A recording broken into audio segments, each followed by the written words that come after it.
unbox and take a look at Antietam, September 17th, 1862. This is the second edition of this game from Worthington Publishing. Worthington was kind enough to send me this copy, and if you recall, I'll put a link to it in my description, but I had a little bit of a fiasco when I got this.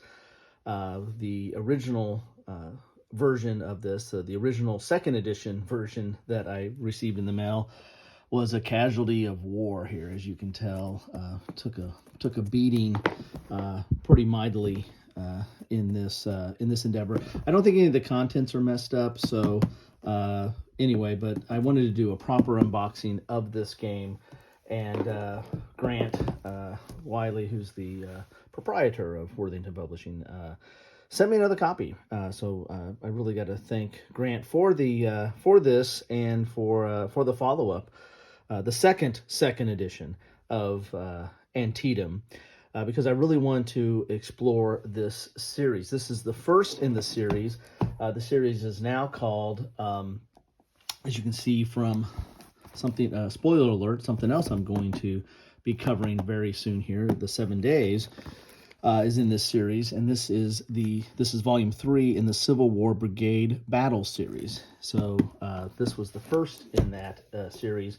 The second one is Shiloh, or covers Shiloh, and I was so impressed with looking at these games and looking at what other people have done with these games, that I went ahead and bought Shiloh, but I have not received that one yet. So want to thank Grant and Worthington for Antietam and for the 7 days, and I went out and got Shiloh, and I will do I'll do a video on that when I get that.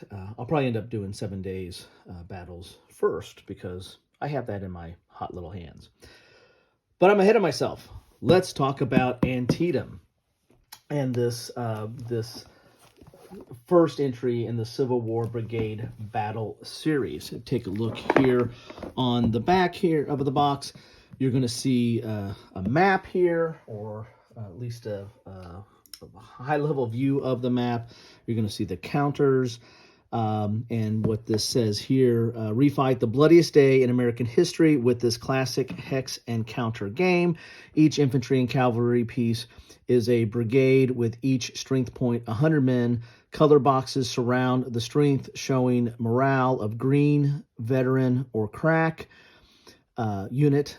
Each artillery piece strength point represents 2 cannon. Historically detailed game board at 250 yards per hex.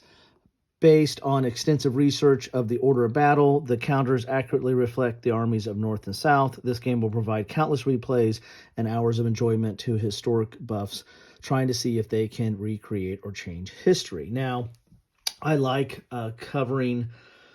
I like different game systems that cover the same battle. I like experiencing or trying to dig into them and see, how some of the nuances and how different designers, approach the topic or the battle or the history.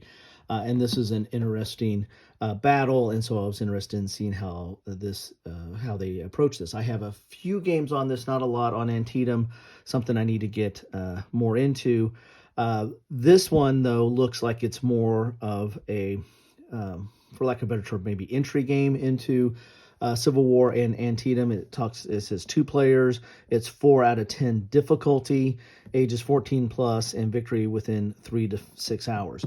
One thing, and when we get into the box, I'll probably confirm this, but one thing my experience with Worthington Publishing is basically, I can probably classify as QA, right? Q for quality. They have mounted boards. They have pre-rounded and relatively thick counters. They have player aids. They have when they have games that have custom dice, they're nicely done and embossed, and then they tend to have counter trays in some of the more recent games.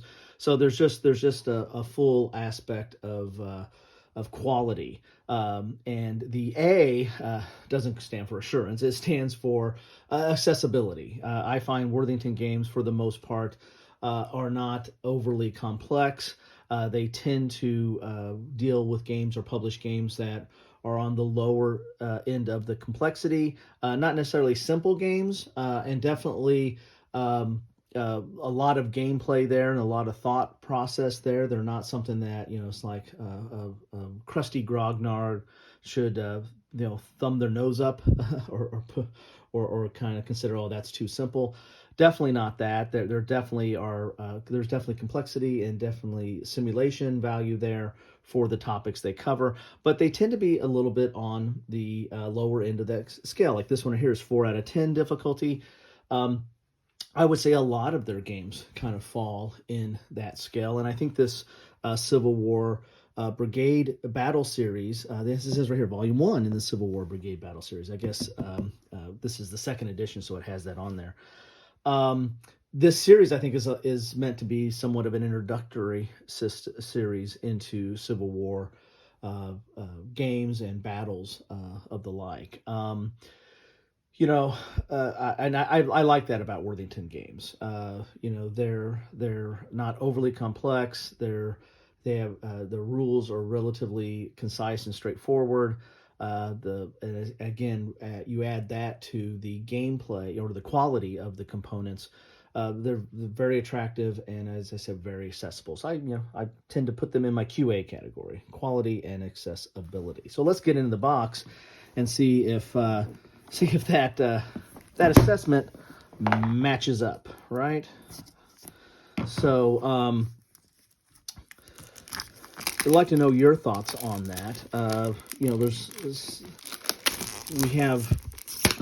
We're as war gamers, we're at a very, I think, I'm not going to say golden age because you guys will jump on me for that, but I think we're at a really nice time in the hobby in that there are a lot of publishers. There's as many quality publishers as there ever has been in the hobby. There's a number of games on a variety of topics that are coming out every month, as much as there ever was in the topic. I mean, back in the day when I got into this, it was, Avalon Hill and SPI were dominated, and then you also had some others in there, but those were the two big players. Now we have GMT and Compass is coming up and rivaling with the number of titles, but you have Worthington and Academy Games and Lock and Load and DBG. The list goes on the quality publishers that are out there. Plus, you have a lot of it's a small level publishers that are doing amazing things, and then you have some ones that would probably be in the mid, like Flying Pig Games, that publish stuff like the Most Fearful Sacrifice, which is a huge big box game and quite an endeavor. So there's just so much out there now that it's interesting to see how some of these publishers find their niche, and I really think Worthington has found their niche in, again, quality and accessibility. They're going to have good quality to great quality, and they're not going to be overly complex. Anyway, that's my rant for that. So let's take a look in the box and see if they backed me up on that. So you're going to get two 10-sided die here. You're going to get a Confederate chain of command, and this is on regular paper. It's not a thick fold out. Oh man, they're dropping the ball. just kidding there. But you have your chain of command. Here's your Union chain of command. So you're going to have all the counters roll up, or all the units roll up to McClellan. And then you have all the Confederate chain of command, how they roll up to Lee. It's kind of nice there. Then you have your Brigade Battle Series rules, because this is a series. And this is 8 pages. Sorry, is that right? No, there's 2 of these. That's the playbook. Sorry. Grab 2 of here. So the rules are 8 pages, so I'm not a liar. A dual column with some highlighted color. You got some key rules highlighted. You've got, or a key rule highlighted in blue. Then you've got these green, I think, are something you might just want to pay attention to. This is talking about unlimbered artillery and talking about routing. So you got 8 pages, dual column. We start with the introduction, some key concepts, zone of control, very familiar to wargamers. You have this strength point counters. Now, this is something unique to this system, is you have these strength point counters that you're going to be putting underneath the counters to denote, what their current strength is on there. And as they take casualties, you'll rotate that or move that down. I don't know how people think about that. It's kind of interesting concept. Some games, like block games, you'll just rotate and then bring in extra blocks, or some games you might just use strength points as kind of a currency. So you'll just be bringing in ones and twos and what have you. Those are usually done in strategic level games. This is a tactical level, so you're going to be keeping track of the individual strength points of the tactical units in this manner here. There's the shattered rule here. You've got morale. Then we've got game scale, combat units, non-combat units. Then we get into the game components here. We got getting started. Then you got your turn sequence, your command phase, and games at the tactical level, especially in Civil War or a lot of periods throughout history. But command is very important, and so there's a whole rules on command and being out of command and what are the effects of that. Here's your organization phase, your offensive artillery phase. And you have some examples here and some colored examples and some description of the examples. That's nice. Your combat phase continued here. This is defensive and offensive fire with some more examples. Here's some line of sight examples. Morale checks, retreat and rout. And there you have it. Rally phase, night turns, turn of battle markers, scenario setup, and victory.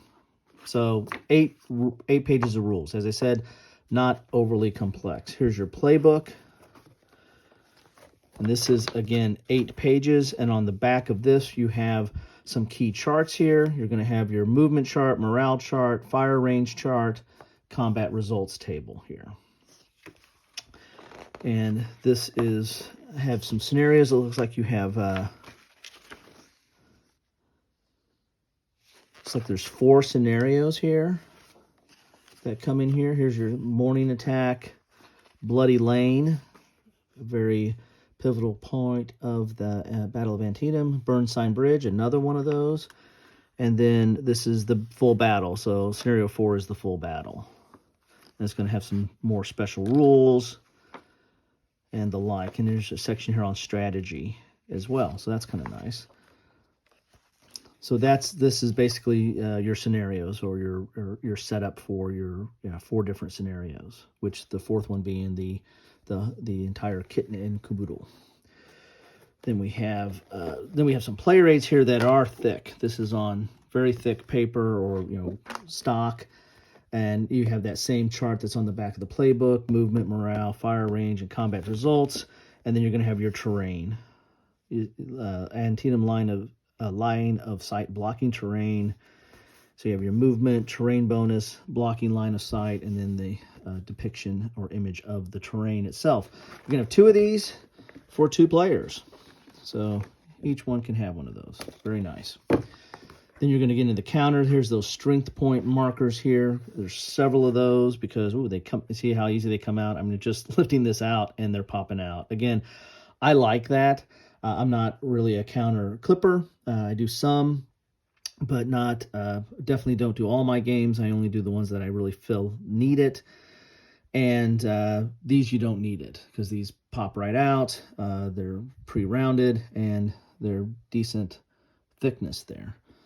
So I'll be a little bit delicate with those because they're coming right off of the counter sheet.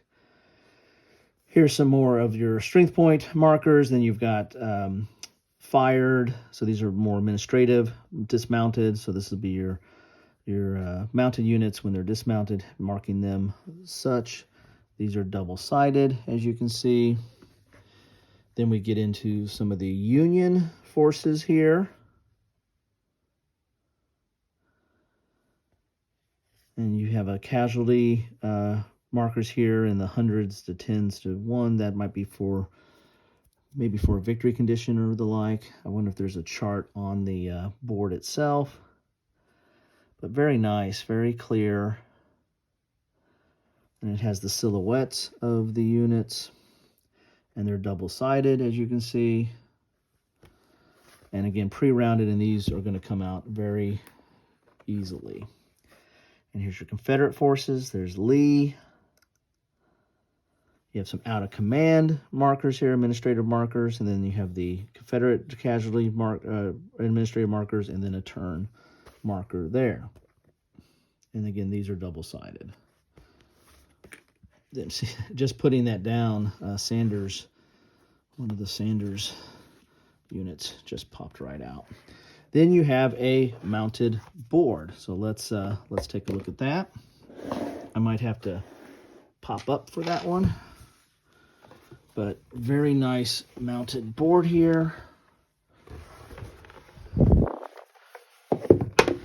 And I'm probably going to have to go up periscope a little bit here. So let's go up a little bit more. And up even a little bit more. And see what we have here. This flips out. So there's some charts at the very nicely mounted. Really lays relatively flat. I mean, that's not going to puff up too much, and just put a little bit of weight on that, and that's going to be fine. So that is the, let's go all the way up to see what that board looks like there. That is the full board. And let's go in a little bit so you can see a little bit more of the detail of this thing. See some of the terrain. Here is Sharpsburg. Here's Burnside's Bridge right here. Sunken Lane, yeah, right here is Sunken Lane. The cornfield should be right up, or you can't see it because I didn't do that, right? So the cornfield should be up here. And here's the cornfield. So those are some of your key landmarks in this battle. Just some of them. There's all kinds of charts up at the top of the board there, if you can see. So this is where you keep track of your loss tracks, you know, those casualty markers, and then you got your turn track up in the upper right corner there. But it starts at 0600 and then goes to 1900. So you got 14 turns there. You also have a terrain key up here, talking about a little bit of the terrain and levels of height for the hills and mountains or what have you. Then you have some bridges and creeks and roads and the sunken road. So a little bit of an indicator of the terrain. Of course, you can match that up with the terrain effects charts. So there you have it. It's the board is somewhat muted. I mean, the colors are not bright and vibrant, but I mean, this is a war game. This is the Civil War. I think they're fine. I kind of like it. It's very clear. You can see the different types of terrain. They're not bleeding over into multiple hexes, so you're not going to get confused on what is the terrain in the hex. You've got your elevation kind of overlaid here with a little bit different colors, a little bit darker for the higher elevation, green for the middle, and then clear for your lowest level or plains or regular elevation, I would imagine. The cities look nice. You have kind of the city grid on there. So yeah, this is fully functional, and actually it's attractive. I wonder, again, this is my first one opening up of these. I've looked at some of these on other videos. I wonder if all the maps are using the same, all the maps in the series. I would imagine they're probably going to use the same kind of graphics and colors and general overall design and formatting, but we'll see as we get into them. So there you have it. This is what you get in a box of Antietam. Here's the back of the box again. Quite a nice production value. So again, I'm going to stick with my Q assessment, my quality assessment of the components. They're what I come to expect from Worthington. A couple of player, your counter sheets, your player aids here. Your playbook for the scenarios, your series rules, and I imagine this series rules will be the same for each of the different series, although there is a notation here. Changes between version 1.2 and 1.3 are noted by a green highlight. That's what that green highlight is. And deleted items have a strike through. So they're kind of having living rules that are going on with these series rules. This is version 1.3b. I imagine that might be what's in 7 days as well, because that came out. I think that's the latest edition of this. The Shiloh that I picked up, I don't know what version that is. That might be version 1.2. You have this order of battle chart, which is just something to kind of, it's not, I don't think that's a necessary element, but it does give you some idea of command structure. And there you have it. That is what you get in a box of Antietam. Second edition, Antietam, September 17th, 1862, a day after my mom's birthday. She wasn't born in 1862, but there you have it. Love to know your thoughts on this. Have any of you played the Civil War Brigade Battle Series? What are your thoughts about it? Do you agree with my assessment of quality and accessibility? Do you disagree with it? Do you not like Worthington games? Do you find them, you don't either like the graphics, or you don't think the games are complex enough, or have enough chrome or teeth to them? Love to know your thoughts on any of those things. I kind of stand by my assessment, which I do believe that they are towards the top on quality. They're consistent on their quality. And and I think they're consistent on their accessibility. A lot of rarely do you have a game that is, is just way too complex to get into. Of course, as wargamers, we like complexity. So I can see where some people might look at these and go, there's just not enough there. Love to know any of your thoughts on that. Anyway, that's what I have for you today. I want to thank Grant and Worthington Games again. I need to figure out what to do with this damaged Antietam. I've yet to do a giveaway. I've toyed with the idea, and my oldest daughter is urging me to do some kind of giveaway. She wants me to get to 2,000 subs. I don't track all that stuff as much, but she does. My kids do. My kids enjoy this. They enjoy the logistics of my channel more than I do. I just enjoy talking with you all and have you stopping by and let me know what you think. So I need to think about what to do with that. If anybody's interested in that, I have some other stuff I can probably bundle up as well. As I said, at some point I might do something to get to 2,000 subs. That's again the urging of my daughters and my son. But anyway, love to know your thoughts on any of that as well. If you follow the channel and are a regular subscriber, what do you think of any of that stuff? So that's more the business of YouTubing as opposed to the hobby of wargaming, which is what I am about. Anyway, thanks again for stopping by. The best way I know you stop by is drop a comment. Talk about this game, talk about this series, talk about Worthington games, talk about anything I said, disagree or agree, whatever you want to do. Just keep it civil. Thanks again, and have a good one.